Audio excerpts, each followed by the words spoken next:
ब्रह्म। नमस्कार मित्रों, हमारे वैदिक परिवार में आपका स्वागत है। श्री वेद भाष्यकार श्री स्वामी शरण जी के मुख से वेद मंत्रों की सरल और प्रमाणिक व्याख्या सुनने के लिए हमारे YouTube चैनल को अधिक से अधिक लोगों तक पहुंचाएं, सब्सक्राइब करें, जिससे वेदों का प्रकाश घर घर तक पहुंच सके। आप कमेंट कर प्रश्न भी कर सकते हैं, हम सब प्रमाण उत्तर अवश्य देंगे। घर घर वेद मंदिर स्थापना अभियान में जुड़कर हमें सहयोग प्रदान करें। हमारा वेद भाष्य, वेदायन और अन्य वैदिक साहित्य घर बैठे प्राप्त करने के लिए ऋषि नारायण, देवता पुरुष, छंद अनुष्टुप, स्वर गांधार उदात्त। ओम नाभ्यः आसीत् अंतरिक्षं शीर्ष्णो द्यौ समवर्तत पतभ्यां भूमिः स्रोतदिशः स्रोत्रात् तथा लोकान् अकल्पयन्। वह अंतरिक्ष है नाभि जनित, सिर से द्यौ वर्तमान स्वामी, पद से जन्मी है भूमि यही, कानों से दिशा लोक जन्मे। मंत्रार्थ। नाभ्याः नाभि से, अंतरिक्षम अंतरिक्ष पृथ्वी का वायुमंडल, आसीत था, शीर्ष्णो सिर से, द्यौः प्रकाशमान ग्रह नक्षत्र मंडल आकाश, सम अवर्तत सम्यक वर्तमान हुआ, पदभ्याम पैरों से, भूमि ही भूमि, श्रोत्रात् श्रवण से, दिशः दिशा, तथा उसी प्रकार लोकान लोकों को, अकल्पयन कल्पित किया। भावार्थ। नाभि मध्य स्थान है, उसी स्थान से शरीर को पोषण भी मिलता है, उसे अंतरिक्ष कहा गया है। वेद में पृथ्वी के वायुमंडल को ही अंतरिक्ष कहा गया है, जो भूमि और द्यौ प्रकाशमान सूर्य आदि नक्षत्रों अर्थात ग्रह नक्षत्र मंडल आकाश के मध्य में अवस्थित हैं। भूमि पैर के रूप में है, जैसे पैर के आश्रय से ही शरीर स्थित होता है तथा गति करता है, उसी प्रकार से भूमि के आधार पर ही जीव तथा प्रकृति स्थित है। प्रकृति में भूमि तथा समाज में शूद्र का स्थान पैरों के समान महत्वपूर्ण है। समाज तथा प्रकृति के संरक्षण के लिए आवश्यक है कि भूमि की रक्षा की जाए, इसी प्रकार शूद्रों का भी संरक्षण तथा सम्मान किया जाए। धात्वादि निरुक्त। नाभ्या नह बंधन होना, नभ हिंसा करना, आसीत अस होना, अंतरिक्षम अंतः उपसर्ग, ईक्ष स्वाद लेना, ईक्ष देखना, शीर्ष्णो श्री सुनना, द्यौः द्युत प्रकाशित होना, द्यु अभिगमन करना आगे जाना, प्रकाशित होना जानना, सम उपसर्ग, अवर्तत अक्रिया उपसर्ग, वृत्त वर्तना वर्तमान होना, पदभ्याम पद चलना, भूमि ही भू होना, दिशः दिश दिशा देना, संकेत देना, निरूपण करना, बोलना देना, श्रोत्रात् श्रु सुनना, तथा अव्यय लोकान लोक देखना बोलना, अकल्पयन अक्रिया उपसर्ग, कल्प कल्पना करना। ओम खम ब्रह्म।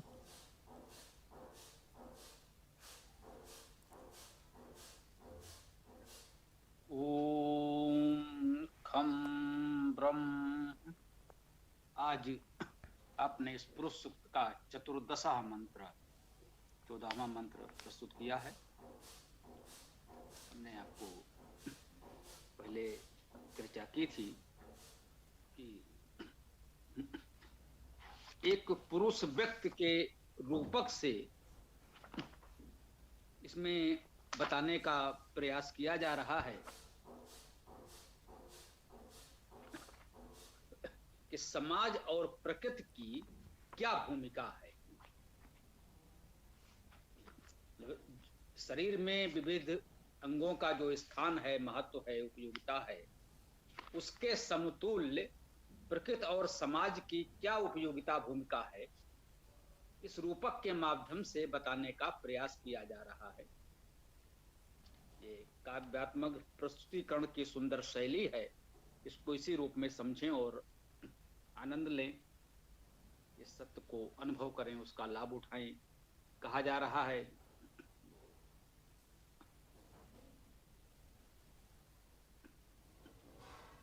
ओम ओम नाभ्या आसीत अंतरिक्षम शीर्षो द्योसम अवर्तत पाद्भ्याम भूमि दिशा श्रोत्रात् तथा लोकान अकल्पयन।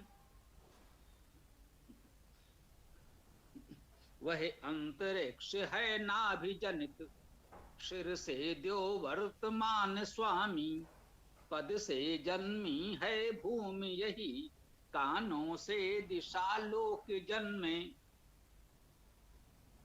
नाभि से, नाभ्या आसीत अंतरिक्षम, नाभि से आसीत था, नाभ्या नाभि से आसीत था अंतरिक्षम, अंतरिक्ष, नाभि से अंतरिक्ष था या हुआ, अस धातु होना, आसीत था या हुआ, नाभि से अंतरिक्ष हुआ।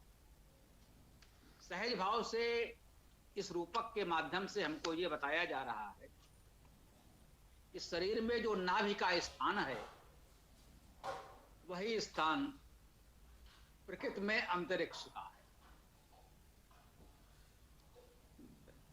शरीर में नाभि का स्थान मध्य स्थानीय है, शरीर के मध्य में है। पोषण का स्थान है, भोजन का पाचन पोषण इसी क्षेत्र में होता है, हम सब जानते हैं। और नाभि शब्द को यदि हम व्याकरण की दृष्टि से समझने का प्रयास करें तो नय बंधने धातु है और नभ हिंसने धातु है। अर्थात नभ धातु का अर्थ है हिंसा करना और नह धातु का अर्थ है बंधन होना।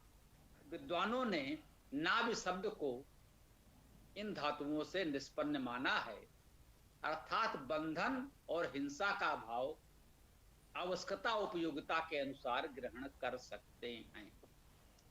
मध्य स्थानीय है, नए बंधने धातु से इसकी व्युत्पत्ति विद्वानों ने अधिक स्वीकार की है, इसी को अधिक माना है। परंतु नभ धातु होती है तो मुझे उचित लगा कि आपको इसकी जानकारी भी होनी चाहिए, क्योंकि जब आप धातु पाठ आदि में देखेंगे तो आपको लगेगा कि नए बंधने धातु से नाभि बताई जा रही है, जबकि नभ धातु उपलब्ध है। तो नभ धातु है, उसका अर्थ हिंसा करना है, और जहां पर हिंसा करने का भाव ग्रहण नहीं करना चाहते हैं, इसलिए यहां नाभि के स्थान पर नह धातु को प्रमुखता दी गई है। अब आप चाहें तो दोनों अर्थों को समाहित करते हुए इसका अर्थ करें, वो उपयुक्त होगा। हम निरंतर आपको बता रहे हैं कि किसी एक भाष्य, किसी एक अर्थ, किसी एक व्यक्ति द्वारा बताए गए अर्थ पर आपको सीमित नहीं रहना है, जड़ नहीं होना है। अनंता वै वेदा, वेद का अर्थ विस्तार अनंत है, अपने विवेक से आप उसका अर्थ करते रह सकते हैं। मुख्य बात वही है कि धातुज अर्थ से दूर नहीं जाना चाहिए। आपको जो भी अर्थ करना है उसकी धातु बतानी होगी, और धातु बताने का ये भी है कि जो शब्द है उसमें वो धातु होनी भी चाहिए। ऐसा नहीं कि अब नाभि शब्द है कोई इसमें गति धातु, गम धातु बताने लगे तो कैसे चलेगा, कोई पठ धातु बताने लगे तो कैसे चलेगा। नए धातु बताई गई है, नभ में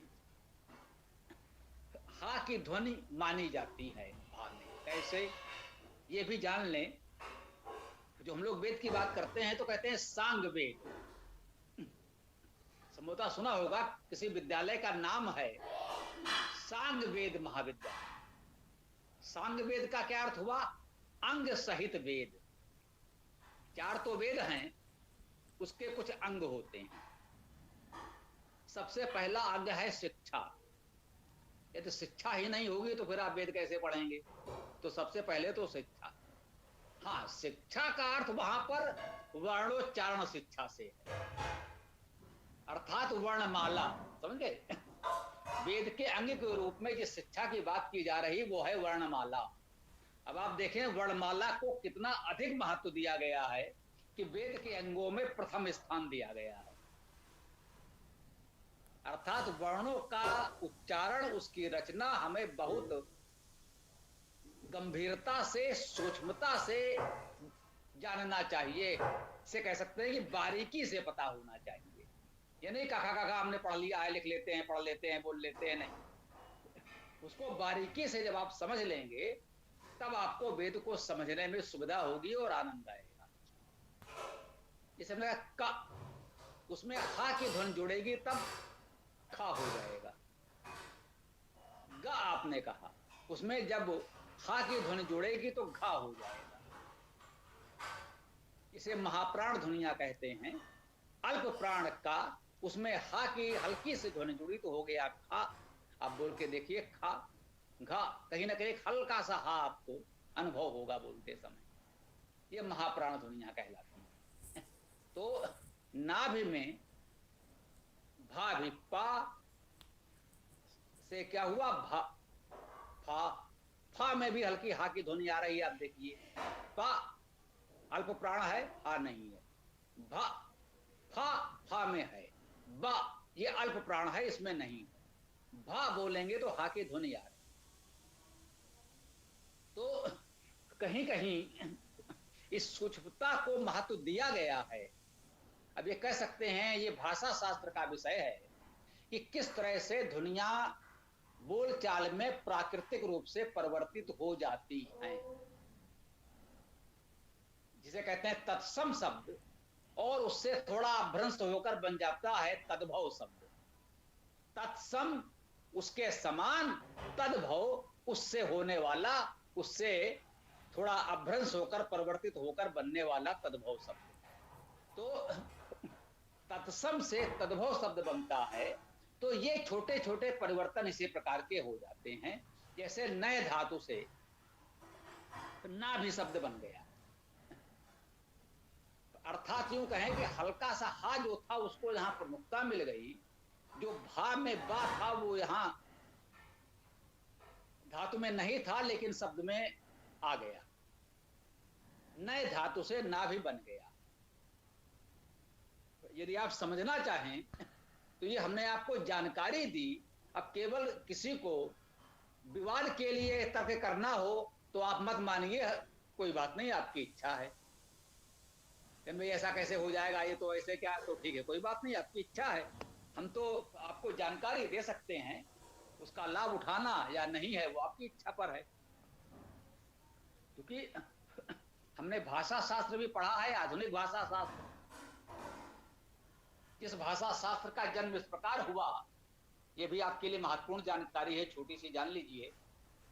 जब अंग्रेजों की सत्ता यहां स्थापित हुई और बंगाल सबसे पहले उन्होंने जीता था, तो वहीं उनकी राजधानी केंद्र स्थापित हुआ। सबसे पहले वे बंगला भाषा से परिचित हुए। बंगला बोलने वालों से उनका मिलना जुलना जब होने लगा तो तब सत्ता में तो सैनिक और इस तरह के लोग आते थे, फिर भी कुछ पढ़े लिखे बुद्धिजीवी जैसे लोग भी प्रशासनिक अधिकारी बनकर आ गए संयोग से ब्रिटेन से भारत में शासन संभालने के लिए।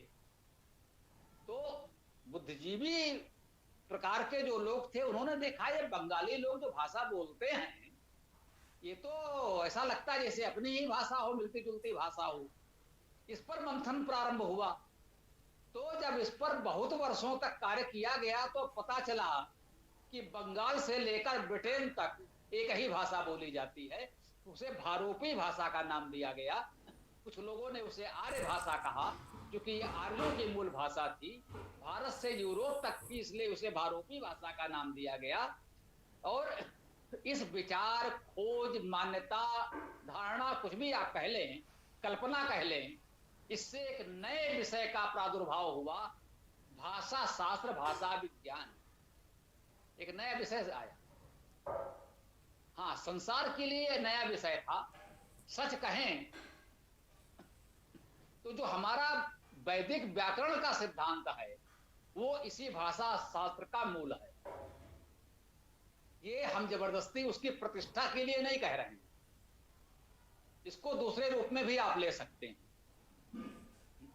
जो पाणिनि का व्याकरण है, निश्चित रूप से परंपरागत व्याकरणाचार्यों को मेरी ये बात हो सकता है अच्छी न लगे, सहन न हो। मैं मानता हूं कि पाणिनि ने जो लिख दिया है वो व्याकरण है ही नहीं, वो तो विशुद्ध भाषा शास्त्र है। भाषा शास्त्र और व्याकरण में अंतर होता है। पाणिनि ने इतनी सूक्ष्मता से भाषा का अध्ययन करके लिखा है कि उसे मैं व्याकरण कहना ही नहीं चाहता, वो तो भाषा शास्त्र है। व्याकरण तो आपको ये बताता है कि शब्द रचना वाक्य रचना कैसे होती है, शब्द का प्रयोग वाक्य में कैसे होता है, वो तो इतना ही बताता है। पाणिनि ने इतनी सूक्ष्मता से एक एक शब्द का बिल्कुल कह लीजिए कि रेसा रेसा अलग करके समझाया है, यूं कहें कि बिल्कुल पोस्टमार्टम कर दिया है आज की भाषा में। तो मुझे लगता है कि उसे तो व्याकरण कहना ही शायद उसका भी अपमान है। उसे व्याकरण के रूप में हम क्या पढ़ें, वो तो अपने आप में भाषा शास्त्र है। भाषा विज्ञान का प्रमुख ग्रंथ तो वही है। अर्थात उसका स्तर मेरे विचार से व्याकरण से बहुत ऊपर है। और ये भी एक कारण है, हाँ ये बात भी महत्वपूर्ण है आपके लिए, कि जो लोग कहते हैं कि वेद को पढ़ने से पहले आपको पूरी पाणिनि व्याकरण अष्टाध्यायी महाभारत सब कुछ तैयार हो जाना चाहिए, तो यदि कोई कर सकता है तो इसमें तो कोई संदेह ही नहीं कि वो इतना प्रकांड विद्वान हो चुका होगा कि उसको वेद पढ़ने में बिल्कुल सामान्य सा अपनी बात अपनी भाषा लगेगी, इसमें तो कोई संदेह ही नहीं है। लेकिन ऐसा नहीं है कि उसके बिना वेद नहीं पढ़ा जा सकता। वो बहुत बड़ी चीज है। वेद के या किसी भी भाषा को, संस्कृत को पढ़ने सीखने समझने के लिए व्याकरण या जो मैं कह रहा हूं भाषा शास्त्र का इतना गंभीर अध्ययन अनिवार्य नहीं है। वो आप बाद में भी कर सकते हैं। नित्य व्यवहार का भाषा साहित्य आप उसके बिना भी पढ़ सकते हैं, या जो कहें व्याकरण की सामान्य जानकारी करके भी आप पढ़ समझ सकते हैं। उतना जब कर सकेंगे तब तो बहुत अच्छी बात है, इसमें तो कोई संदेह ही नहीं है। तो दोनों के बीच संतुलन बनाए रखें। कुछ लोगों को लगता है कि स्वामी शरण जी तो व्याकरण की बात ही नहीं करते, व्याकरण को महत्व ही नहीं देते। तो एक सामान्य व्याकरण जो आवश्यक है उतनी तो मैं आपको सिखा देता हूँ। सरल संस्कृत व्याकरण की पुस्तक है, धात्वादि कोश है, वैदिक शब्द कोश है, पर्याप्त। आप सरलता से समझ सकते हैं, जो हमने तैयार कर दिया आपके लिए सरल भाषा शैली में। परंतु वो गंभीर अध्ययन करने में तो फिर जीवन लग जाएगा। जो कर सके बहुत अच्छा है, न कर सके तो ये जो थोड़ा सा प्रयास हम कर पाए हैं उसके सारे आप पढ़ सकते हैं। तो बात थी नाभि शब्द पर, जो थोड़ा सा आए भाषा शास्त्र की जानकारी हमने संदर्भ बस दे दी आपको, आपके लिए उपयोगी भी होगी। तो नए धातु से नाभि शब्द बना, ये थोड़ा सा नए और नाभि में अंतर दिखते हुए भी इसको हम इस प्रकार से स्वीकार करते हैं। एक बात ध्यान आ गई, आपकी जानकारी के लिए साझा कर दूं, थोड़ा सा संबंधित है। एक शब्द है पुरोहित, आपने सुना है, हम लोगों ने अन्य मंत्रों में इसका उपयोग भी किया है। ये शब्द आया है मंत्रों में, पुरोहित और हित। हित शब्द भी आएगा और पुरोहित भी आएगा। अब कुछ विद्वानों ने इस पुरोहित शब्द में, पुरा तो ठीक है जो भी है, उसे अव्यय मान लें, उपसर्ग मान लें, या पुर धातु से पुरा शब्द मान लें, कोई बात नहीं, वो इस समय हम विशेष बात नहीं करना चाहते। पुरा शब्द तो हो गया। अब हित शब्द जो है, पुरोहितम, या अन्य स्थानों पर बिना पुरा के भी हितम आता है, हित आता है, बिल्कुल आता है। अहित भी आएगा, आ सकता है, अहि भी आएगा। तो अब पुरोहितम या हितम शब्द में बहुत से विद्वानों ने धा धातु मानी, किसी ने धी धातु मानी। धा और धी धातु मानते हैं हितम शब्द में। अब हमें तो ही स्पष्ट दिख रही है, तो हम तो ही धातु ही मानेंगे। लेकिन अब अगर बड़े बड़े विद्वानों ने इसमें धा धातु मानी है, धी धातु मानी है, तो हम ये भी नहीं कहना चाहते कि उन सब ने कोई अपराध कर दिया है, दोष है उसमें, और मैं जो कह रहा हूं वही एकमात्र सत्य है, नहीं। मैं आपको यही सिखा रहा हूं कि कोई भी एक बात, एक व्यक्ति की कही हुई बात अंतिम सत्य नहीं है। हम उन विद्वानों का पूरा सम्मान करते हुए, जैसे अभी हमने कहा कि नव शब्द में नह धातु है, अधिकांश विद्वानों ने मानी है और मुझे भी ठीक लगता है, मैंने भी स्वीकार कर लिया है। लेकिन हमने नव धातु भी लिख दी है, जो आपको लगता है ना भी और नव, नव शब्द भी मिलेगा। तो नभ और ना भी, देखिए अंतरिक्ष दोनों को कहा जा रहा है, नभ का अर्थ भी अंतरिक्ष, और ना भी को यहां बताया जा रहा है कि वो अंतरिक्ष के स्थान पर है। तो नभ और नाभ शब्द को नह धातु से अधिकांश विद्वानों ने माना है, परंतु हमने आपकी सुविधा के लिए नव धातु भी लिख दी है, क्योंकि धातु पाठ में जब नव धातु उपलब्ध है तो उसकी उपेक्षा कैसे कर सकते हैं, उसे नकार कैसे सकते हैं। उसी तरह जैसे हमने कहा हित शब्द में ही धातु तो स्पष्ट है, ही धातु का अर्थ है गति करना, वृद्धि करना, हित करना। हित तो आप सब जानते हैं, हितम शब्द में हित करना सीधा सीधा समझ में आ रहा है, तो इसमें बहुत विद्वता की आवश्यकता नहीं है। अब ही धातु है गति करना, वृद्धि करना, अर्थात हित करना, स्पष्ट है। तो हितम, पुरोहितम का क्या अर्थ है, जो आगे बढ़कर लोगों का हित करे, वो पुरोहित, यही अर्थ स्पष्ट है और सब लोग मानते हैं, कोई समस्या नहीं है। फिर भी यहां पर यह कहा गया कि धा अर्थात धारण करना, धी अर्थात धारण करना, तो धा या धी धातु से हितम शब्द बना, धा का हा, स्थिति वही है, दा और धा। मालूम पड़ा धा धातु में दा का लोप हो गया और केवल ही शेष रहा। वो कहते हैं ये हितम शब्द में धातु तो धा थी, उस धा से दा चला गया और केवल ही शेष रहा। कह सकते हैं नभ में नह था, हा शेष था और वो भा आ गया, आगम हो गया। तो ये जो छोटे छोटे परिवर्तन हुए, हमने आपको बताया ये भाषा शास्त्र, भाषा विज्ञान है, ये तर्क संगत है, ऐसा नहीं कि मनमाना कर दिया गया। हमने आपको बताया, आप बोलकर देखिए, बा भा, दा धा, दा अल्प प्राण है उसमें हा नहीं है, धा महाप्राण है उसमें हा है। अब ये बताने की आवश्यकता हम नहीं समझते हैं कि अंग्रेजी की रोमन वर्णमाला में इतने वर्ण नहीं है, वे धा को डी एच लिखेंगे, हा को के एच लिखेंगे, एच अर्थात हा।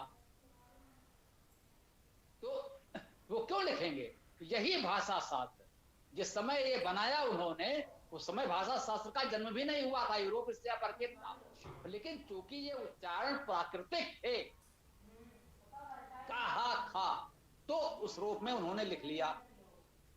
तो ये प्राकृतिक था, ये किसी ने, विद्वान ने बैठकर तय नहीं किया, ये किसी संसद में पारित नहीं हुआ, कि विद्वानों की सभा में पारित हुआ या संसद में पारित हुआ या राज्यसभा में पारित करके राजा ने आदेश जारी कर दिया, ऐसा नहीं हुआ। तो यह बिल्कुल विज्ञान का क्या अर्थ है, शास्त्र का, ये जो बिल्कुल प्राकृतिक है, होता है तो होता है, गुरुत्वाकर्षण है तो है, उसे न्यूटन ने खोजा या उसके पहले कणाद ने खोजा या उससे पहले किसी ने खोजा, विषय ये नहीं है। किसी मनुष्य को जब जानकारी नहीं थी, जब मनुष्य पृथ्वी पर था ही नहीं, तब भी गुरुत्वाकर्षण था, क्योंकि ये प्राकृतिक सत्ता है, इसी को साइंस कहते हैं, इसी को विज्ञान कहते हैं। तो ये भाषा विज्ञान भी वैसा ही है। तो काफी विस्तार हो गया एक भाषा के संदर्भ में आपका। तो नभ को नए धातु से अधिकतर बनाया गया है, नए बंधने धातु है, इसका अर्थ हुआ बंधन करना। कुछ चिकित्सा शास्त्र के लोग मानते हैं कि नाभि में हजारों नाड़ियों का केंद्र बिंदु है, शरीर भर में ऊर्जा का संचार करने वाली हजारों नाड़ियां यहाँ एकत्र होती हैं, यहीं से आगे चलता है। वो कितना सत्य है मैं इस पर कोई दावा नहीं कर रहा, क्योंकि वो मेरा विषय नहीं है। वो कितना सत्य है, कितना कल्पना है, ये तो आयुर्वेद के लोग बताएंगे, वो उनका विषय है। वो इसके कितना सत्य या असत्य है इस पर कहने का अधिकार उनका है, हमारा नहीं है। फिर भी एक सामान्य जानकारी के रूप में कहा कि एक ऐसी मान्यता भी है कुछ लोगों की, चिकित्सा शास्त्रियों की, आयुर्वेद के लोगों की, योग के लोगों की, जो विविध प्रकार के योग सिखाते हैं, उनका भी ऐसा कहना है। जो प्राकृतिक चिकित्सा के लोग इस तरह की बातें करते हैं, वही मैंने कहा कितना सत्य या असत्य है मैं दावा नहीं कर सकता। कि नाभि में नाभि वो केंद्र बिंदु है जहां इस तरह के सहस्त्रों हजारों नस नाड़ियों का एक गुच्छा, एक केंद्र बनता है, जहीं से सब निकल के शरीर के विभिन्न भागों में पहुंचते हैं। तो ये नाभि का महत्व है, केंद्र होने का महत्व है। वो कहा गया क्या है? अंतरिक्ष। अब अंतरिक्ष क्या है? हमने आपको बताया कि वेद में अंतरिक्ष कहा जाता है पृथ्वी के वायुमंडल को। आप बताइए, इस वायुमंडल को केंद्र माना गया। क्यों माना गया? एक तो वायु जीवन का आधार है, ये भी कह सकते हैं। वायु से बहुत कुछ, मतलब प्राण हमारे चलते हैं तो इसी वायु से चलते हैं, और तमाम रोगाणु, जीवाणु, अनेक विषाणु इसी वायुमंडल से फैलते हैं, रोग आदि के कारक होते हैं, जो भी होते हैं। वायुमंडल का एक महत्व बताने की आवश्यकता नहीं है, सब समझते हैं। ये एक पक्ष हुआ। दूसरा पक्ष, हम कहाँ हैं? पृथ्वी पर। वायुमंडल उसके पश्चात हुआ। पृथ्वी से आगे बढ़े तो वायुमंडल मिला, भूमि से, धरातल से ऊपर वायुमंडल मिला। उसके पश्चात देवलोक है। हमने बताया आपको, ये सूर्य, चंद्र, तारे आदि जिस क्षेत्र में हैं, उसे वेद में देवलोक कहा गया है। तो पृथ्वी और देवलोक के मध्य में ये अंतरिक्ष लोक पड़ता है। आपकी भाषा में इस समय से वायुमंडल कहा जाता है। वेद की भाषा में, या कहें कि वैदिक काल की शब्दावली में, इसे पृथ्वी लोक, अंतरिक्ष लोक और देवलोक कहा जाता है। इन पारिभाषिक शब्दावली को जानना चाहिए, तभी हम इसका सही अर्थ कर पाएंगे। तो कहा गया नाभ्या आसीत अंतरिक्षम। जो ये सृष्टि है, ये प्रकृति है, तो इसमें नाभ के समान केंद्रीय स्थान अंतरिक्ष अर्थात पृथ्वी के वायुमंडल का है। अब क्या कहा? शीर्षणो द्यौ। शीर्ष जो हमारा सिर है, जिसका शीर्ष स्थान है। देखिए, शीर्षणो कह रहा है शीर्ष स्थान। तो जैसे हमारे शरीर में इस सिर का शीर्ष स्थान है, सबसे ऊपर का स्थान है, उसी प्रकार से प्रकृति में सबसे ऊपर क्या है? द्यौ। शीर्षणो द्यौ। शीर्ष के स्थान पर सिर के समान यह द्यौ है। द्यौ का अर्थ है, जैसा कि हमने बताया, कि सूर्य, चंद्र आदि नक्षत्रों का स्थान जो है वो द्यौ है। द्युत शब्द का अर्थ, धातु का अर्थ प्रकाश होना है। द्युति आप जानते हैं, द्युति का अर्थ है प्रकाश। तो जो प्रकाशमान लोक हैं, सूर्य, चंद्र, तारे जो चमकते हैं, प्रकाशित होते हैं, उस क्षेत्र को हमने, या यूं कहें वेद में, देवलोक कहा गया है।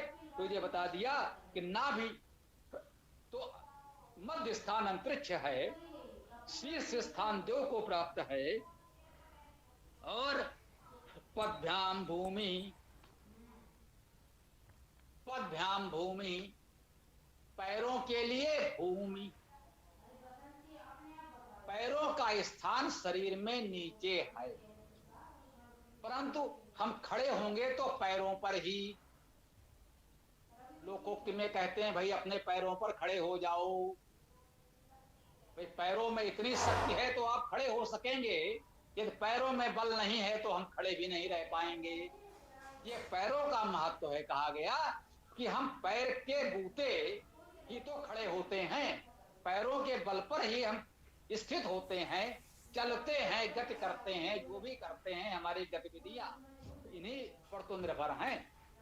यदि किसी के पैरों में ही बल न हो तो वो तो स्थिर खड़ा भी नहीं रह सकता, और क्या कार्य करेगा, और कैसे चले फिरेगा, क्या कर सकेगा?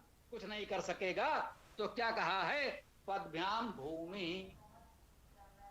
शरीर में जो स्थान महत्व पैरों का है, वो महत्व, वो स्थान प्रकृति में भूमि का है। यदि भूमि ही ना हो तो हम कैसे खड़े होंगे, कैसे चलेंगे? हम लोग तो नहीं चल सकते, हम लोग तो नहीं खड़े हो सकते, हम तो नहीं लेट बैठ सकते, भूमि तो चाहिए ना। तो जो महत्व हमारे जीवन में भूमिका है, प्रकृति के तत्वों के रूप में, प्रकृति में जो कहा गया भूमि, अंतरिक्ष और देवलोक, इनमें जो स्थान भूमिका है वो स्थान हमारे शरीर में जैसे पैरों का है, पैरों के समान महत्वपूर्ण ये भूमि है, जो प्रकृति को 3 भागों में बांटा गया, भूमि, अंतरिक्ष और देवलोक। तो भूमि पर ही हम अवस्थित हैं, भूमि ही आधार है। कहते कितनी भी ऊंची उड़ान भरनी हो, लेकिन हमें अपने पैर ठोस भूमि पर रखने होते हैं, तभी हम कूद सकते हैं, तभी हम उछल सकते हैं। तो ये भूमि का महत्व पैरों के समान महत्वपूर्ण है हमारी स्थिरता के लिए, हमारे खड़े होने के लिए, हमारी गति के लिए। थोड़ा सा संदर्भ इसमें दिया गया था। इससे पहले हम समाज की व्यवस्था की बात कर रहे थे। देखिए, ध्यान दीजिएगा, मंत्र में पहले प्रश्न किया गया था कि यदि हम इस प्रकृति की, समाज की कल्पना उस ईश्वर के प्रतिरूप में कल्पना करें, तो शरीर के अंगों के रूप में किसका क्या महत्व होगा। तो जब समाज की बात की गई तो बताया गया कि समाज में ब्राह्मणों वस्य मुखामासीत, ब्राह्मण मुख के रूप में था, बाहु राजन्याकृता, बाहु के रूप में राजन्य थे, ऊरु वैश्य के रूप में, और पदभ्याम शूद्रो अजायत, पैरों के रूप में पैरों की भूमिका निभाने के लिए शूद्र की उत्पत्ति हुई। समाज ने ये वर्ग तैयार किया। तो वहां पर कहा गया था पैरों की तरह समाज में सर्वाधिक महत्वपूर्ण शूद्र वर्ग है, जिस पर पूरे समाज की स्थिरता और गति निर्भर है। वैसे ही जैसे प्रकृति में भूमि महत्वपूर्ण है, भूमि पर ही हमारी स्थिरता और गति निर्भर है। एक पंक्ति में इस विषय को समझ लें। कुछ लोग जिनको इतनी समझ नहीं है, जो वेद को नहीं जानते समझते हैं, एक शब्द उन्होंने सुना, पदभ्याम शूद्रो अजायत, शूद्र की उत्पत्ति तो पैरों से हुई, क्योंकि पैर शरीर में नीचे हैं इसलिए शूद्र नीचे हो गए। हाँ भाई, हो गए, मान लिया। और क्या हुआ, अछूत हो गए। तो पैरों से शूद्र उत्पन्न हुए हैं, इसलिए यदि शूद्र निम्न हो गए, अछूत हो गए, तो यहां तो आपको बताया जा रहा है कि ये भूमि भी तो पैरों से उत्पन्न हो रही है, तो भूमि का भी स्थान निम्न हो गया और भूमि भी अछूत हो गई। अब इस भूमि को आप न छुएं, भूमि को अछूत माने, इसे न छुएं और अपना जीवन यापन करें। जो कहता है पैरों से उत्पन्न होने के कारण शूद्र अछूत है, उससे कहें कि कृपया ये भूमि भी पैरों से उत्पन्न हुई है, इसलिए ये भी अछूत है, इसको भी न छुएं और अपना जीवन चलाकर दिखाएं हमें। तो मुख्य बात यही है कि समाज में जो प्रचलित है, परंपरा है, रूढ़ियां हैं, वो प्रमाण नहीं है, वे सत्य नहीं है। सत्य वो है जो हमारा वेद कहता है, जो हमारा विवेक कहता है, जो तर्क और तथ्य कहता है, वो सत्य है। सत्य वो नहीं है जो समाज में रूढ़ियां, परंपराएं, अंधविश्वास प्रचलित हो जाते हैं। वो किसी भी विषय में हो सकते हैं, पूजा पाठ, दैनिक जीवन तक कोई भी परंपरा हो सकती है। समय के साथ कभी कोई बात आती है, उपयोगी भी हो सकती है उस विशेष समय परिस्थिति में, और बाद में जब उसकी आवश्यकता न रहे तो हमें वेद को देख लेना चाहिए। जो वेद कहता है वो सदा सर्वदा सत्य है। शेष बातें हम समय के साथ अपनाते और छोड़ते चलें, ये संदेश है। तो कहा पदभ्याम भूमि ही सोत्रात दिशा तथा लोकान अकल्पयन। पैरों से तो भूमि उत्पन्न हो गई, कब कहते हैं श्रोत्रात, श्रवण से, दिशा, दिशाएं, तथा लोकान, लोकों को, अकल्पयन, कल्पित किया। तो ये श्रोत्र है, इसमें श्रो धातु है सुनना, सुनने से, और जिस अंग से सुनते हैं उसे हम श्रवण कहते हैं, अर्थात कान। तो श्रोत्रात अर्थात कानों से अथवा श्रवण से, सुनने से, शब्द से आप व्याख्या कर सकते हैं, आपको पूरी छूट सुविधा है।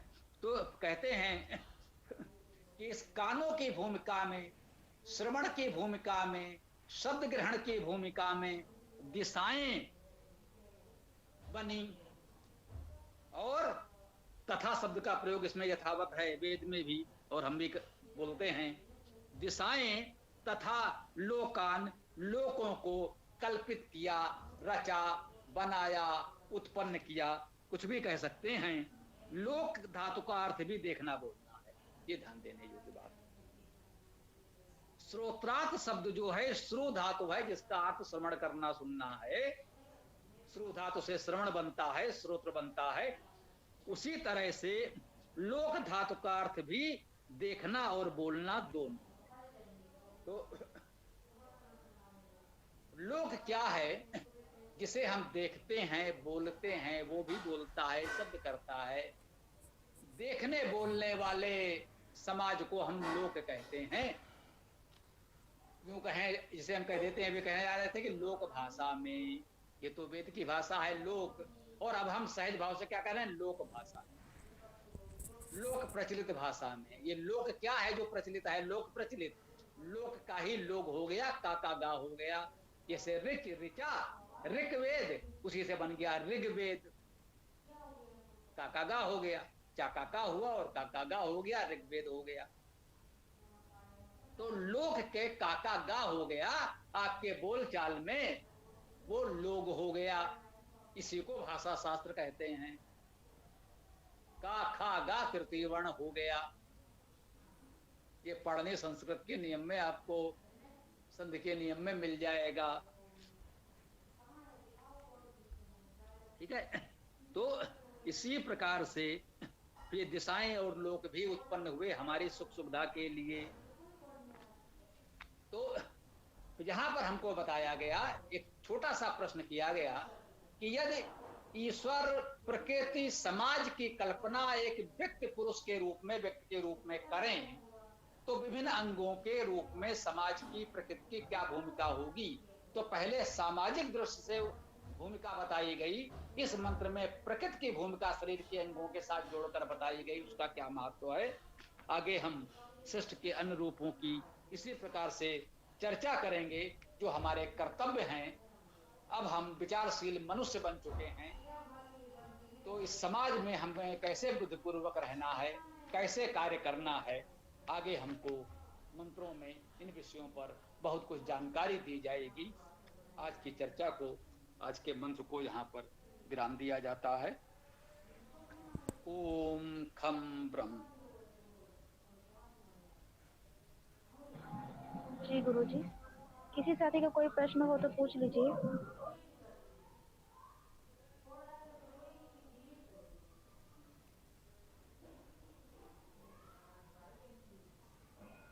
गुरुजी, मेरा एक प्रश्न था। मेरी आवाज पहुंच पा रही है क्या? बोलिए। जी गुरुजी, गुरुजी अक्सर बहुत सारे लेख पढ़े हैं मैंने, जिसमें शूद्र के बारे में बात की गई है कि जो समाज में गलत कार्य करते हैं, बुरे होते हैं, पढ़ने लिखने में अच्छे नहीं होते, उनको शूद्र वर्ग में रखा जाता है। तो इस पर भी थोड़ा विचार रख दीजिए अपने। जी, कहीं ऐसा पढ़ने को मिला है? वेद में तो शब्द शूद्र आया, अब उसका अर्थ करते हुए किसी ने लिख दिया, यदि मूर्खता आज गुणों से युक्त हो तो, ये अपनी ओर से लिख दिया गया। वेद में तो केवल शब्द है शूद्र, और हमने आपको बताया कि शूद्र शब्द शुच शुद्धो धातु से बनेगा या शुद्ध शुद्धो धातु से बनेगा। शूद्र शब्द का अर्थ हो सकता है शुद्ध पवित्र और शुद्ध पवित्र करने वाला। जो शाब्दिक अर्थ है वो तो यही है। बाकी किसी ने टिप्पणी यदि ये कर दी है कि शूद्र यदि मूर्खता आज से गुणों से युक्त शूद्र हो तो मैं कहूंगा ये मूर्खता आज गुण उस व्याख्या करने वाले के हो सकते हैं, शूद्र के नहीं। इसका तो कोई अर्थ ही नहीं। भाई सभी विद्वान सहमत हैं कि वेद के शब्दों का अर्थ है, आप धातु करिए, धातु के अनुकूल उसका अर्थ करिए और वेद की गरिमा के अनुकूल करिए। यदि मान लीजिए एक से अधिक धातुओं से बन सकता है या एक धातु के अनेक अर्थ हैं, तो आप कौन सा अर्थ ग्रहण करेंगे? ये कह सकते हैं भैया आपकी जो भावना विचार होंगे वो ग्रहण करेंगे, वो आपकी इच्छा है। तो जब अच्छा अर्थ हमको मिल रहा है, ये माना जा रहा है वेद के अनेक मंत्रों में उसको पूरा सम्मान दिया जा रहा है, समाज के लिए उपयोगी माना जा रहा है, महत्वपूर्ण बताया जा रहा है, तो उसका नकारात्मक अर्थ कैसे किया जा सकता है? हो ही नहीं सकता है ना? तो ये समझना आवश्यक है। तो भाई वेद के किस मंत्र में शूद्र को नकारात्मक भाव से लिया गया हो तो बता दें। इसीलिए आप देखते होंगे अन्य ग्रंथों के विषय में विवाद उठते हैं, चाहे आप उसे राजनीति चमकाने के लिए ही कह दें, लोग अन्य ग्रंथों पर प्रश्न उठाते हैं, देखिए इस ग्रंथ में ये बात कही गई है जो अनुचित है, इसमें महिलाओं का और शूद्रों का अपमान किया गया है। विभिन्न ग्रंथों के विषय में समय समय पर विवाद उठते हैं। लेकिन जरा बताइए खोज करके, किसी महान व्यक्ति ने अपनी राजनीति चमकाने के लिए सही, स्वार्थ के लिए, चुनाव जीतने के लिए, लोगों को अपनी ओर मोड़ने के लिए भी किसी ने वेद पर कोई आपत्ति की? किसी ने कहा कि भाई वेद में कुछ गड़बड़ है, इसको हटा दिया जाए? किसी ने कहा हो कि हम तो वेद को जलाएंगे या वेद का पन्ना फाड़ेंगे? अब तक तो मेरी जानकारी में नहीं है। अनादिकाल से आज तक जो भी विवाद होते हैं उन पर होते हैं जो अवैधिक ग्रंथ हैं, जो वेद विरोधी ग्रंथ हैं। वे लोग अपने मन की कलुषता, अपने मन का पाप वो किसी न किसी रूप में व्यक्त कर देते हैं। तो ये लिखने वाले के मन का पाप है, उस पर विवाद होगा और होना भी चाहिए। बिल्कुल मैं कह रहा हूं, होना भी चाहिए। राजनीति के लिए करें, स्वार्थ के लिए करें, चुनाव के लिए करें, परंतु सत्य यदि सामने आ रहा है तो आना ही चाहिए। जब पता चलेगा इस कूड़े कचड़े में क्या है, तब तो वेद का प्रकाश लोगों को महत्व समझ में आएगा कि इनमें सब में गड़बड़ है, तो वेद को अपना लो, ये बिल्कुल ठीक है। ठीक है, मेरी बात मेरे ख्याल से पूरी हो जानी चाहिए। अगर आगे कुछ और शेष हो तो बताएं।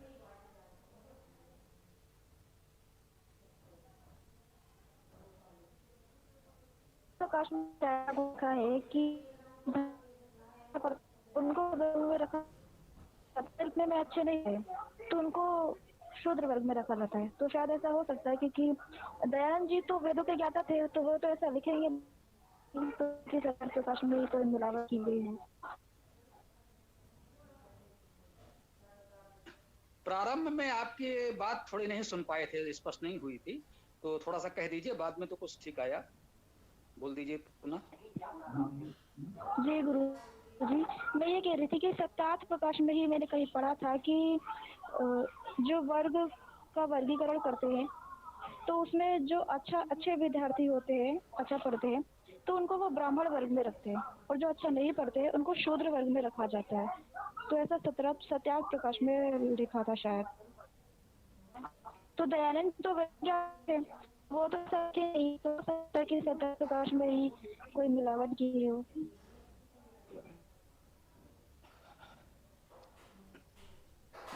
जी, इस विषय में पहले तो मैं ये स्पष्ट कर दूं कि जो हम लोगों का मौलिक सिद्धांत है उसको सदैव ध्यान रखें, उसका कोई अपवाद नहीं है। महर्षि दयानंद सरस्वती जी ने हमको जो सिखाया है, जो हमने उनसे सीखा है, वेद सब सत्य विद्याओं का पुस्तक है। वेद का पढ़ना पढ़ाना और सुनना सुनाना सब आर्यों का परम धर्म है। सूत्र एक, सबसे प्रथम सबसे महत्वपूर्ण सूत्र तो ये। दूसरा उन्होंने कहा वेद के शब्द यौगिक हैं, धातुज हैं, उनका धातुज अर्थ ही ग्रहण करना चाहिए। बात दूसरी ये। तीसरी बात उन्होंने कहा वेद ही परम प्रमाण है, वेद स्वतः प्रमाण है, अन्य सभी ग्रंथों की प्रामाणिकता वेद पर निर्भर है। तो प्रमाण तो अंत में वेद ही होगा, कोई अन्य ग्रंथ प्रमाण नहीं हो सकता। क्या ये नियम हमको सिखाने वाले दयानंद के नाम से तो कोई पुस्तक लिखी दी जाए तो क्या ये नियम उस पर लागू नहीं होगा? हम कट्टर से कट्टर और समाजी से ये प्रश्न करना चाहेंगे कि दयानंद जी ने जो ये सिद्धांत हमको सिखाया ये महत्वपूर्ण है, या दयानंद के नाम से किसी ने कोई बात कहीं से छाप दी है वो इससे अधिक महत्वपूर्ण हो जाएगी। तो एक बात। दूसरी बात ये, आप लोगों ने अवश्य कहीं ना कहीं सुना होगा कि सत्यार्थ प्रकाश का जो प्रथम संस्करण छपा था, दयानंद जी क्या लिखना और छपवाना चाहते थे वो अलग विषय है। जब वो पुस्तक छप कर आई तो दयानंद जी ने स्वयं अपना सर पीट दिया, ये क्या आया। दयानंद जी के विचारों के बिल्कुल विपरीत सत्यार्थ प्रकाश छपकर आ गया था। उन्होंने वो पूरा संस्करण एक प्रकार से निरस्त कर दिया, लेकिन अब छप गया था तो वो भी बिका होगा। क्या किया जाए भाई, इतने कठिन परिश्रम से इतना धन लगाकर छपा था, तो जितनी भी प्रतियां उसकी छपी हों तो उसका भी कुछ ना कुछ किया ही गया होगा। वो हमारा विषय नहीं है, वो उसके जानकार बता भी सकते हैं, लेकिन वो महत्वपूर्ण नहीं है कि सारी प्रतियां नष्ट कर दी गई या उसको भी प्रचार प्रसार हुआ। लेकिन दयानंद जी ने अधिक सावधानी बरतते हुए उसका द्वितीय संस्करण तैयार करने का आदेश दिया कि भाई इसमें तो बहुत गड़बड़ हो गया है, दूसरा संस्करण निकाल। कहते हैं कि दूसरा संस्करण जब निकला तो महर्षि ने बहुत सावधानी बरती और उसका प्रूफ आदि स्वयं देखने का भी प्रयास किया। आपकी जानकारी के लिए बता दें कि दयानंद जी कार्य करते थे तो हमारी आपकी तरह नहीं करते थे, उनके बहुत से सहायक होते थे। वो सामान्यतः बोल देते थे और संदर्भ दे देते थे, हाँ भाई ये वाला मंत्र यहाँ से वेद से देख लेना, ये बात यहाँ से देख लेना। तो एक प्रकार से वो मुख से बोलकर गाइड कर देते थे और उनके उन विचारों और दिशा निर्देश के अनुसार उनके सहायक लिखा करते थे।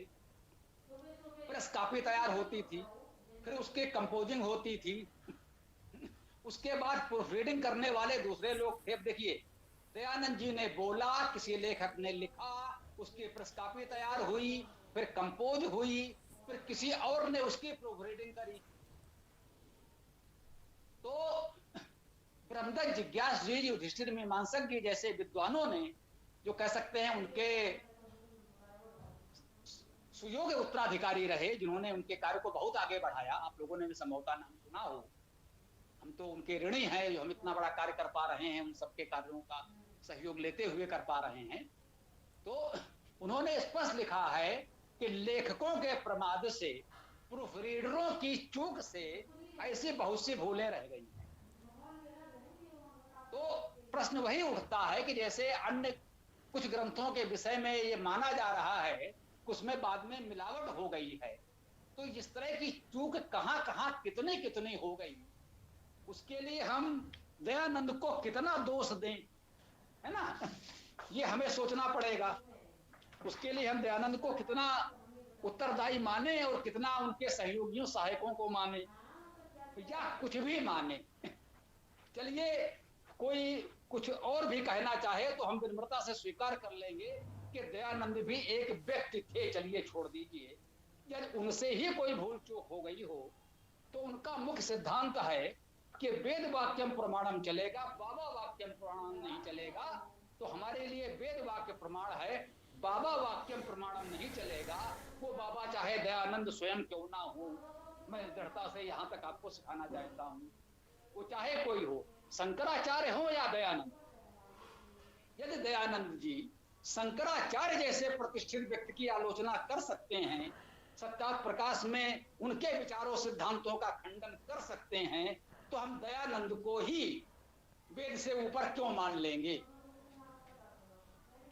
तो इस सब बातों को हमें ध्यान में रखना चाहिए। वो व्यक्ति थे और जैसा कि हमने पहले भी निवेदन किया होगा, विभिन्न अवसरों पर उनके विचार बदलते रहे हैं। प्रसिद्ध काशी शास्त्रार्थ के समय दयानंद जी मानते थे कि ब्राह्मण ग्रंथ अर्थात ब्राह्मण आरण्यक उपनिषद ग्रंथ जो हैं वे भी वेद का भाग हैं। बाद में उन्होंने निर्णय दिया कि केवल 4 वेद संहिताएं ही वेद हैं, शेष ग्रंथ वेद से इतर हैं, वे प्रमाण नहीं। पहले वो ब्राह्मणादि ग्रंथों को भी वेद के समान, वेद का अंग मानते थे, वेद का भाग मानते थे और उतना ही प्रामाणिक मानते थे जितना आजकल हम लोग इस वेद की बात कर रहे हैं। बाद में उन्होंने स्पष्ट कर दिया केवल 4 वेद संहिताएं ही वेद हैं और यही अंतिम प्रमाण है। ब्राह्मण ग्रंथ याद वेद के अनुकूल होने पर प्रमाण है, यदि उनमें वेद के विपरीत कोई बात मिलेगी तो उसे प्रमाण नहीं माना जाएगा। तो किस समय किस परिस्थिति में दयानंद जी ने क्या बोला, क्या कहा, क्या लिखा, क्या छपा, उसको ब्रह्मवाक्य न माने। मैं दृढ़ता से कह रहा हूं, हमारे कुछ आलोचक इसको हमारे विरुद्ध एक अस्त्र की तरह उपयोग कर सकते हैं कि उन्होंने दयानंद को भी नकार दिया। हम दयानंद जी के प्रति पूरी श्रद्धा रखते हुए ये कहना चाहते हैं कि यदि वेद के विपरीत कुछ मिले तो कृपया वेद को प्रमाण माने व्यक्ति को नहीं। हो सकता है उनकी परिस्थितियों में कुछ ऐसा उनके नाम से छप गया हो जो उनके विचारों के विपरीत हो। यह संभावना हमें ध्यान में रखनी चाहिए। ओम खम ब्रह्म। बताएं। जी गुरु जी। अन्य किसी साथी का कोई प्रश्न?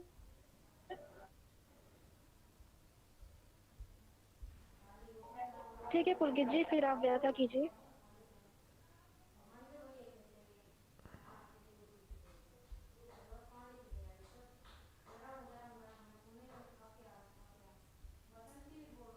व्याख्या भी कर सकते हैं या नहीं, क्योंकि समय बहुत ज्यादा हो गया है, सभी लेफ्ट भी हो गए हैं।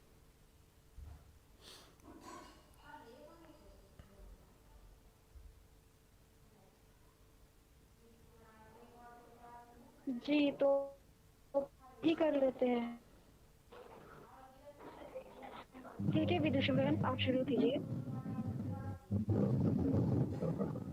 तो कर लेते हैं व्याख्या, ऐसी कोई बात नहीं है।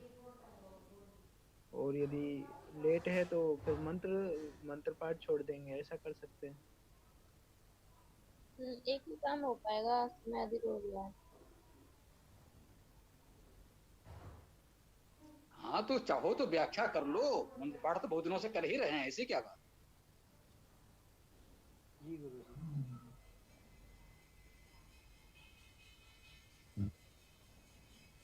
ठीक है, तो मैं व्याख्या कर देता हूँ। तो आज हमारा मंत्र है अग्नि सूक्त, ऋग्वेद मंडल प्रथम, सूक्त प्रथम, मंत्र 5। ओम अग्निहोता कविक्रतु सत्यचित्र सवस्तमः देवो देवेभिरागमत्। यहाँ पर अग्नि परमात्मा के लिए आया है, जिसका अर्थ है अग्रणी होना, गति करना, ग्रहण करना आदि शब्दों आदि अर्थों में इसका भाव लिया जाता है। तो जो अग्नि है वो क्या है? होता। होता अर्थात होता में हु धातु है, जिसका अर्थ है आदान प्रदान करने वाला, दान करने वाला। हवे धातु का अर्थ होता है जो आह्वान करने वाला या फिर शब्द करने वाला है, यह हवे धातु का अर्थ होता है। जो शब्द करता है उसको ही आगे कवि कर्तु कहा गया है। कवि का अर्थ जहाँ पर कु है, कु धातु है, जिसका अर्थ है शब्द करना, कविता करना, वर्णन करना। क्रय का अर्थ होता है करने वाला। तो कवि कर्तु अर्थात जो शब्द करने वाला है। अब यदि कवि कर्तु को समझा जाए कि शब्द करना क्या है, तो यहाँ पर हम समझ सकते हैं कि जो हमारे ऋषि मुनि हैं वो क्या है? जो दृष्टा है मंत्रों के। तो मंत्रों के दृष्टा किनको कहा जाता है? यानी मंत्र वो पहले से ही, यानी वो जो विचार हैं, जो शब्द हैं, वो पहले से ही हमारे पास हैं, बस उन्होंने उनको देखा और क्रमबद्ध किया, उन्होंने अपना उस पर थोड़ा सा उसको क्रमबद्ध तरीके से प्रस्तुत किया हमको। तो ऋषि है जो दृष्टा कहे जाते हैं वेद मंत्रों के। तो यहाँ पर जो परमात्मा है, वेदों में स्तुति की जा रही है, तो उनके गुणों की व्याख्या की जा रही है कि जो आदान प्रदान करने वाले हैं, जो दान करने वाले हैं, जो शब्द करने वाले हैं, जो अर्थात इसका यदि और व्यापक अर्थ भी लिया जाए तो जो शब्द रूप में वो उपस्थित हैं, अर्थात उपस्थित क्या होता है? कण कण में जो ऊर्जा है वही उपस्थित होती है, उसी को हम ऊर्जा के रूप में ही परमात्मा को देखते हैं। अलग से कोई स्वरूप नहीं बताते कि हाथ पैर है, ऐसा कुछ नहीं होता। तो ऊर्जा के स्वरूप में परमात्मा का अर्थ लिया जाता है। तो जो कण कण में ऊर्जा है, ऊर्जा से ही आकर्षण होता है पदार्थों के बीच में, जो बल पैदा होते हैं, और उन्हीं से पदार्थ अर्थात उन्हीं से ही सृष्टि बनती है। तो यहाँ पर कवि कर्तु एक व्यापक अर्थ में लिया जा सकता है। सत्य अर्थात जो सत्य है, जो अविनाशी परमात्मा है, उसी का ही गुण क्या व्याख्या की जा रही है कि जो सत्य है, जो मतलब उसमें कुछ भी आप नकार नहीं सकते, वो कण कण में है, वो सभी जगह है। चित्र सवस्त में, चित्र का अर्थ यहाँ पर आश्चर्यजनक ले सकते हैं। अन्य अर्थों में यदि व्याख्या में इसके अर्थ चित्त धातु से चेतन होना, विचार करना, चिंतन करना आदि भी दिए जा सकते हैं। श्रवस्तम है यानी जो सुनने वाला है, जो श्रवण करना है, जो श्रवण करता है, अर्थात यहाँ जो आश्चर्य रूप से श्रवण करने वाला है।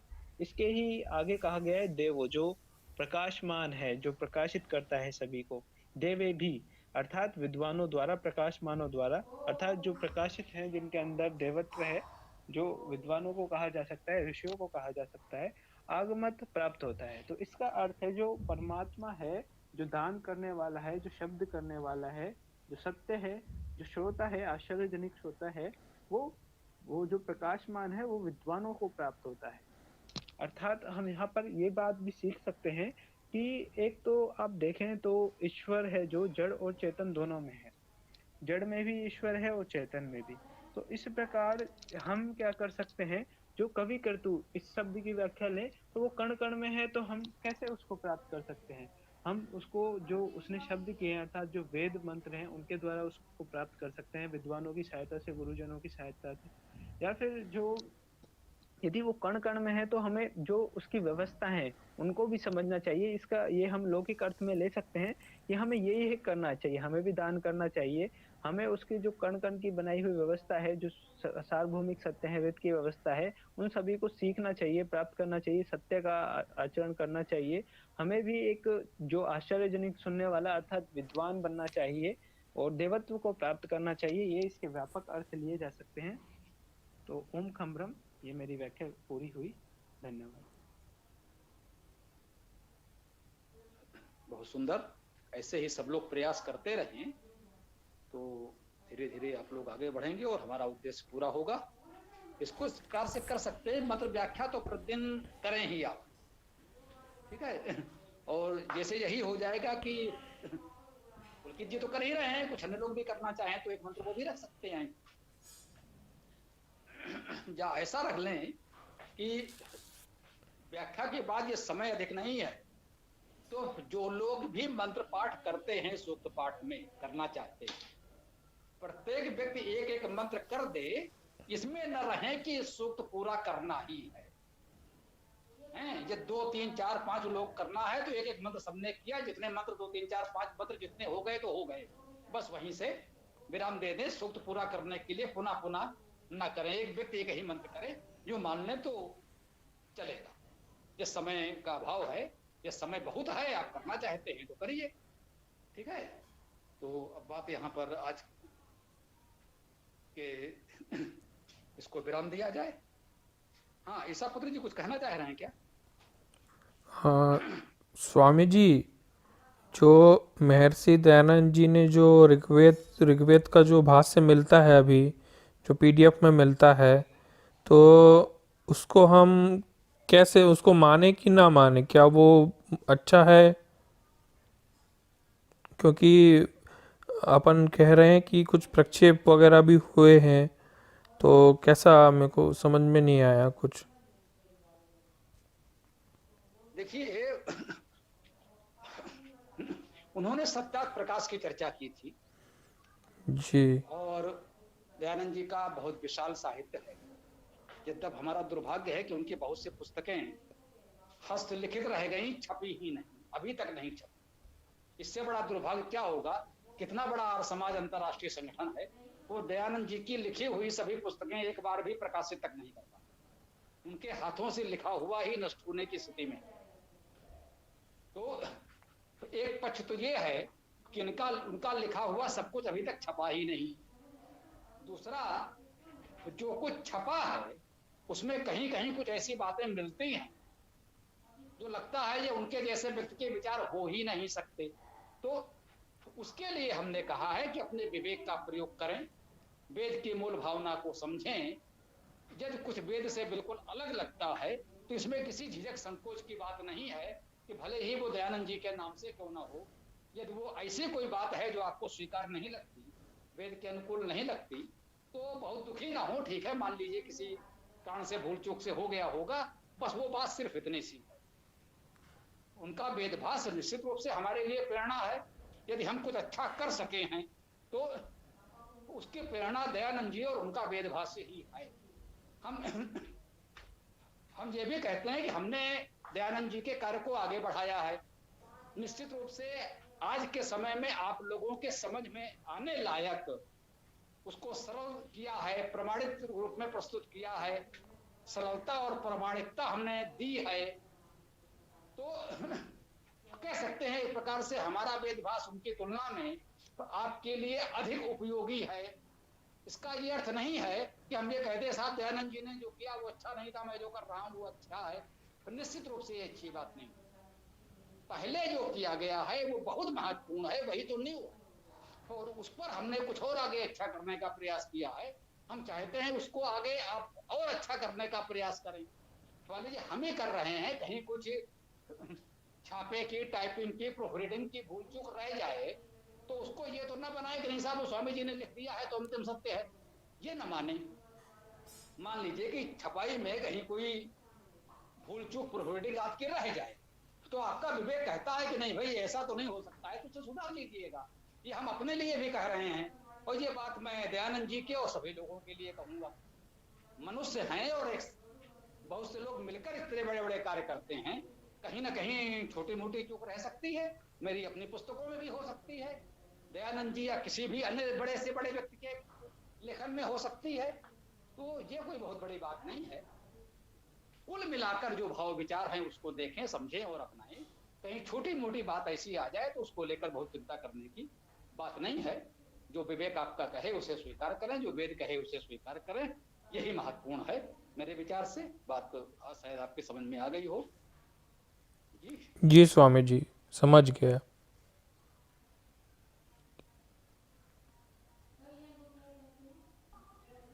जी फिर समापन करते हैं।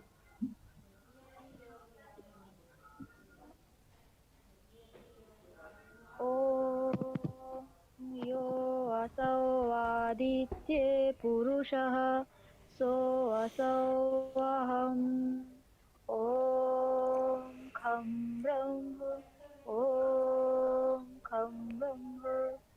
सभी को नमस्कार। ओम यो वसौ आदित्ये पुरुषः सो वसौ वहम् ओम खं ब्रह्म। ओम खम ब्रह्म। सभी को नमस्ते। ओम नमस्ते, ओम खम ब्रह्म। कल मिलते हैं। ठीक। पूरा वीडियो देखने के लिए बहुत बहुत धन्यवाद। कमेंट में अपने विचार अवश्य दें। आपको कोई भी प्रश्न पूछना हो तो कमेंट बॉक्स पर कमेंट कर सकते हैं। डिस्क्रिप्शन में वेबसाइट का लिंक दे दिया गया है, उसमें अधिक जानकारी प्राप्त कर सकते हैं। धन्यवाद। ओम खम ब्रह्म।